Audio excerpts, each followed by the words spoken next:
can call me Sunny, and today is Toxin Free Tuesday. So I thought I'd talk about something that I think is that all of us think about at some point, and that should I dye my hair? Could it be harmful? Because I believe that it seems intuitive that maybe this could be a problem putting stuff that smells crazy bad on your hair. And so let's look a little bit at the research. Um, and, I will tell you at the end, I'll tell you what actually I bought some like fun color dye that I'm going to try, and it is a conditioner. I'll tell you what is at the end. But we've been dyeing our hair for a long time, right? Back at as far as 1500 BC, we see evidence that people were trying to reverse gray and change color of their hair. And the fact is that, 50 to 80% of people in their lifetime put some kind of color on their hair. So, one thing we obviously know is that things that smell strong and you're not supposed to leave on very long can create allergic reactions. So I'm really talking about, and so they always suggest a patch test, good idea. But the problem with allergic reactions is that sometimes it won't come out for a few days later. And those of you who have used hair dye realize that like it stays on your scalp for a while. So the other thing beyond just allergic reactions is hair products. Golly, there's probably more than 5,000 chemicals within different hair products. And so it's hard to narrow down the effects. But one thing is for sure, there are certain chemicals that absolutely can cause cancer in people. And we think of the paraphenylenediamines, let me say that again, paraphenylenediamines is a probable carcinogen. Now, before 1980, there was a lot of that in the dye. Okay, now things have been changed where there is less, and there's a movement towards trying to use safer chemicals within hair dyes. So people who have been exposed for a long time may have more of a risk. And they've looked at it at different points in time to try and figure out, really what is the risk. And most recently, in 2022, there's a meta-analysis looking at people who have dyed their hair, and it appears that they may have an increased cancer risk. And it goes without saying because you all of us have ability to get toxins out of the body when we put them in. If you put them on your scalp, you are absorbing some, right? Your body hopefully can get it out. But if you do it frequently, darker hair dyes are a little bit more problematic. And then you want to really make sure that there's no paraphenylenediamine, and that is below common hair dye ingredient. So what if you're a hairdresser? Now, looking at hairdressers and cancer risk, they definitely appear to have a higher risk of bladder cancer, lung cancer, voice box cancer, and more than 10 years increases that risk. So if you're working in a salon, make sure there's good ventilation. And if you're using hair care products, like if you're using coloring products at home, there needs to be good ventilation. You really don't want to breathe it in. Gloves, absolutely. I think these days salon professionals are savvy about using gloves and that sort of thing. Honestly, when they, probably the safest things, make sure you have direct ventilation that's pulling the air away right where you're working. So when they looked at personal hair dye risk and specifically bladder cancer risk, there did not appear to be a link. That's good. And as I said, in the 1980s, they helped a lot of the risk went down because they started to put safer stuff. They also did a study looking for the possible association between hair dye and brain tumors, and that wasn't there. But what are they finding?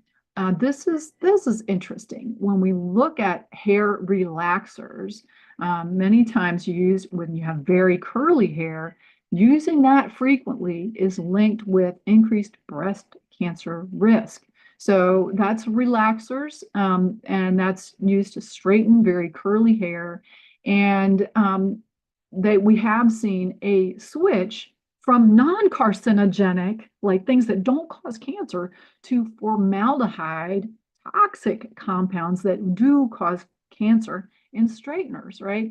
So what's nice is people are starting to go more au natural. Let your curls be, let your curls be. The other things that I think it's important to keep in mind is that there are going to be some safer products to use. One product, and I'll tell you what I ordered, is called Overtone. It's a conditioner. So when I use my Overtone, and I got a purple color, so one day you'll see some purple somewhere. I'm not going to put it on my scalp. I'm going to make sure there's good ventilation. And this was something suggested to me by Karen Kahn. Love you, Karen. And so I appreciate that. I'm excited to get a little purple in my hair. The last time I saw her, she had, I think it was purple or teal, but it was a really cool look. And know that the ways we increase detoxification in our body, I mean, there's a few things that you can do. Exercise increases your ability to get things out, as does sweating. So sweating, drinking plenty of water. Sometimes people will go through a detoxification using nutrition. And if you're part of the Energy for Life, we've got a 10-day detox that gives you guidance on how you can do a cleanse for 10 days. Making sure that you're not constipated. Constipation, the only functional medicine emergency. And, being sure that, we get optimal kidney function, not doing things that hurt our kidneys. Making sure that your doctor or whoever's taking care of you is looking at the medications you're using and making sure that you're not creating some problems for the kidneys and your body's ability to detox. And I find that people who are most toxic have lots of symptoms. Okay, so many times they'll go to the doctor and their labs will look normal, but they do not feel good. And there's my assistant. She's helping once again. So if you have many different symptoms, we think of a toxicity as possibly being a source. And how do we deal with toxicity? Several different ways. One way is binders and the things I talked about: lifestyle medicine, reducing stress, increasing exercise, improving nutrition. Binders are natural products such as bentonite clay, chlorella pyrenoidosa. And these are also used when you are trying to detox from environmental things, such as a big mold exposure or SIRS. So I hope this has been helpful. And, Overtone is the name of that product that looks like it's pretty low toxicity. I still wouldn't put it on my scalp. I used to love to color my hair. I loved going red. And alas, I don't think I'll do that again. But maybe I'm going to go purple. You guys will know within the next few days.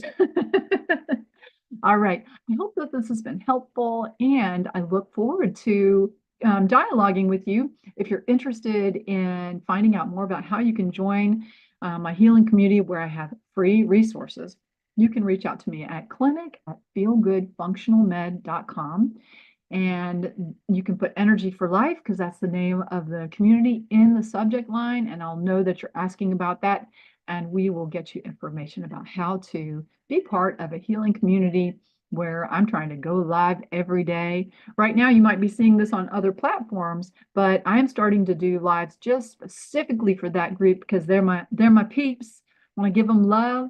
And if you are a provider of some sort of healer interested in adding a little bit of functional medicine into your practice, you should definitely reach out to me because I'd love to collaborate. I'd love to help you add some of the basics that are easy to do into your practice. And this is not something that I charge for. It's just me giving my heart to you guys.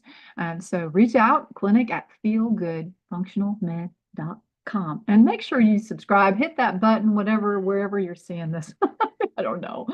And I look forward to talking with you in the future. If you guys have something you need to share with the world, some sort of awesome health information, let me interview you for one of my channels. All right. See you later. Have a great day.